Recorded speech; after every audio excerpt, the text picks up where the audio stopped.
Today in our daily Things I Wish I Knew a Long Damn Time Ago, we're going to talk about the bullshittery of a drop-through fit. Now, a drop-through fit is something you hear repeated again and again as sort of traditional jewelry lore, that when you're making a bezel for a stone, you want to have a drop-through fit. So, usually people interpret drop-through fit as you have to have extra space in your bezel. And what that means is when you set it, you've got all this extra metal and your setting never really looks good. Forget the nonsense of a drop-through fit, okay? So this is what you really need when you have a bezel. You want to have just enough room for the stone to go in and out. Not enough room for the stone to rattle around or just, fly all over the place. So I'm going to show you how I do it.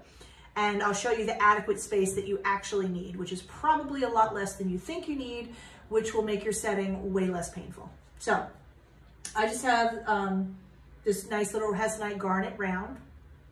I've got a 26 gauge bezel right here. I've already cut the end nice and straight, which you normally would.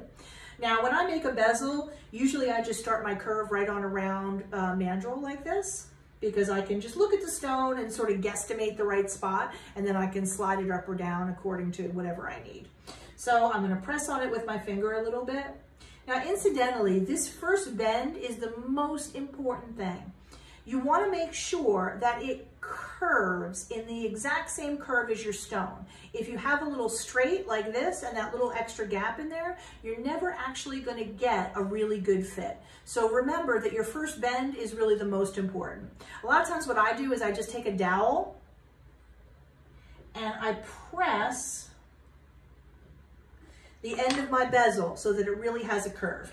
Now I'm gonna try it up against my stone and see if the curve that I picked is actually correct. It looks pretty good, but I think I need to tweak it a little bit. And remember, you always want to be checking your bezel from right underneath your nose so that you can actually see what the gaps are. So I'm going to slide this up a little bit and give it a little squeeze. Make sure my end really has a nice curve to it, and let me try it again. See, a little too small. Usually I get it right the first time, so I guess this is what I get for being cocky. Okay, so now this is what I want. I don't see any gap down in here, and I can pull it up or down.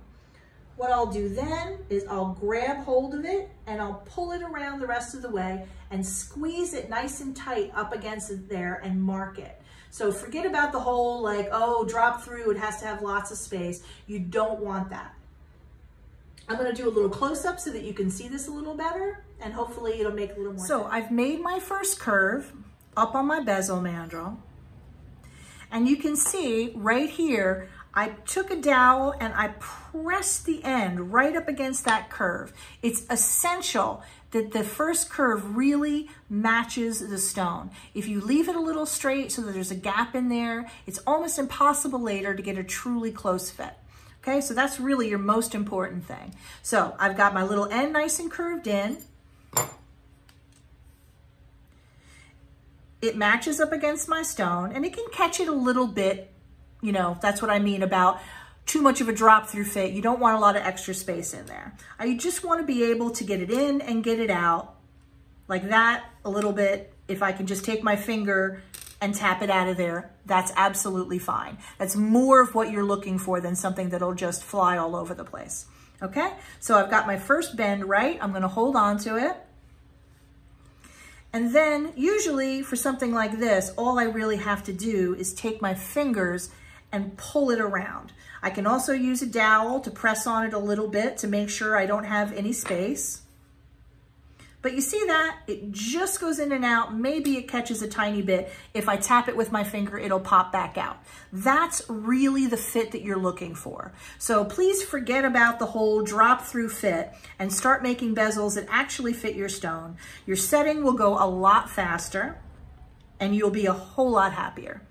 After I get this tight up against the stone and I see absolutely no extra space and it just goes in and out just a little bit, or just enough that I can tap it out with my finger, I can squeeze it nice and tight together, and then I can mark it where it's going to overlap with a magic marker. And that's usually what I do, because then exactly I know where to cut. Now, you'll notice also I'm holding it tight up against the stone. Even very soft materials like fine silver, or this is 22 karat gold, if you let go, it'll kind of bounce open a little bit. And again, that'll be giving you a little more space than you really want. So I hold it tightly up against there, make my mark, and I know that I'm gonna have a really nicely fitting bezel. So please let go of that whole bullshit that is a drop through fit.